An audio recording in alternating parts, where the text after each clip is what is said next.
Hello guys, welcome back to Photographics Academy. All right, so today the assignment is simple.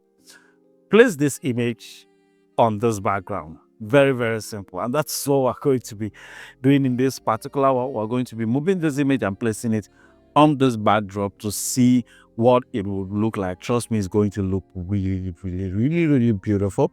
And you are going to like it. And you will also learn a lot. All right, so without wasting much of your time, let's quickly get started. The first thing we'll definitely do is to, get this background cleaned up, remove that light stand behind it, and get it ready for, transformation and all of that. So, of course, we'll have to select the object, right? So go to select inverse and make sure our selections are well done. So look at this area.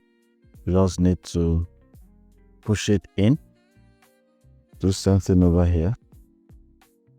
All right. Okay, so we can work with this for now. Every other thing we can change later. I'm going to make a duplicate of this. Or rather, before I do that, let me use my clone stamp and, remove this. Yeah, it works just perfectly. Okay, so I'm going to make a duplicate of this. Right click, select layer via cut. Yeah. So we have our object on a different layer now. So I'm going to make sure I blur this out. Very important. Push it out. So it's now giving us a pure grayish backdrop. So we'll have to bring in the backdrop we want to use. Place it over the image like this. So now the next thing is to make it look really, really realistic, because she's obviously not properly fitted in. So I'm going to scale in a bit. Right, that's beautiful. A little bit of scaling in too. Good. So we'll have her standing on the backdrop. But a few things are up. Number one, the shadow. She doesn't have a shadow on her, so it doesn't really look very realistic. And if you look down here, you're going to notice it's not blending in so well, and we've not matched the color grading and all of that. So what we're going to do is that we're going to change the blend mode to overlay. But once you do that, the object just the background gets too dark, which we do not want. So I'm going to create a curves adjustment layer in between, but this time around I'm not increasing the curves. I'll just change the blend mode to screen. So once you just do that, you fill it up with new lightning. You just have this soft way of adding light to it. If it's still too dark for you, you can now decide to increase, but I like it. It's perfect the way it is. Now it's time to get our shadows back. So we'll have to go and find it. This is it. So one of the best ways I use to identify my shadows is that whenever I get to this stage, I just go back to the layers one after the other, and I'm clicking them one after the other to know the one that is hiding my shadow. So the moment I get it, I create a mask for that layer like this one. Pick up my brush. Of course, it has to be a black brush. And just paint over that area where I saw the shadow falling off when I did the before and the after. So this way we make sure you never get your shadows wrong. Trust me. To make sure you never get it wrong, right? You will always have your shadows properly represented in your images. Now it's time to fix this area. So I'm going to create a mask for my object. That is where the thing is. I'm going to try to, take it away. But that appears too strong. So what do we do? Very simple.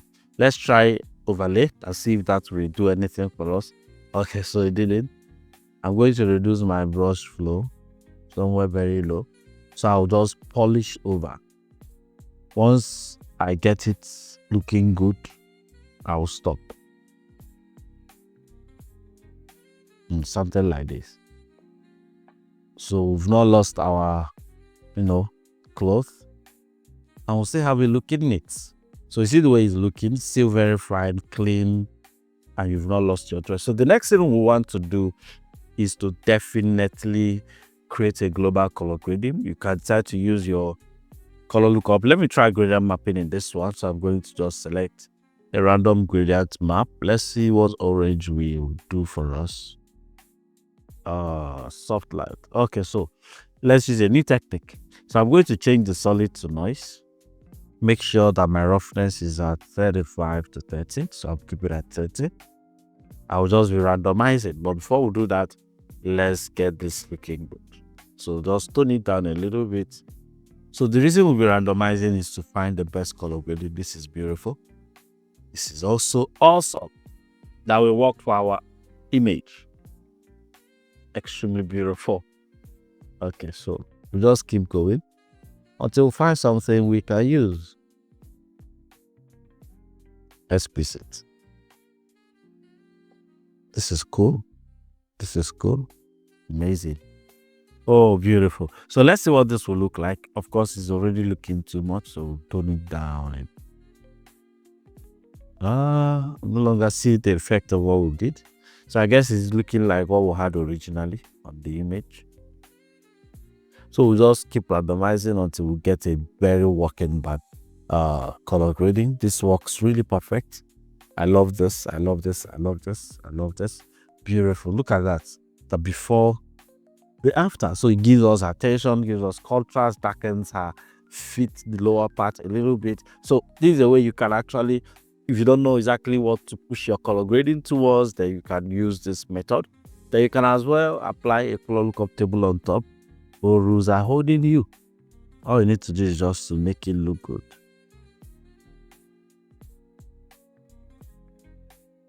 So I'm looking for something slightly warmish.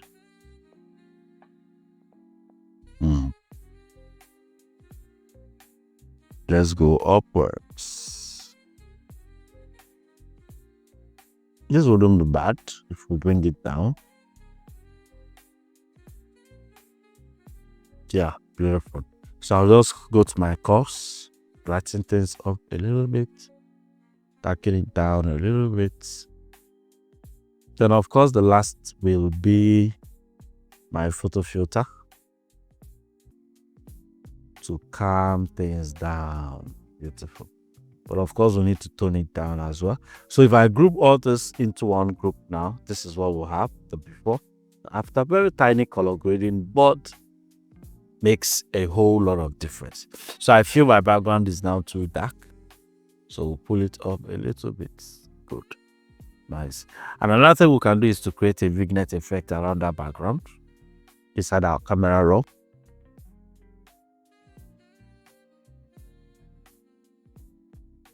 Just like this, to bring the light towards the center even more.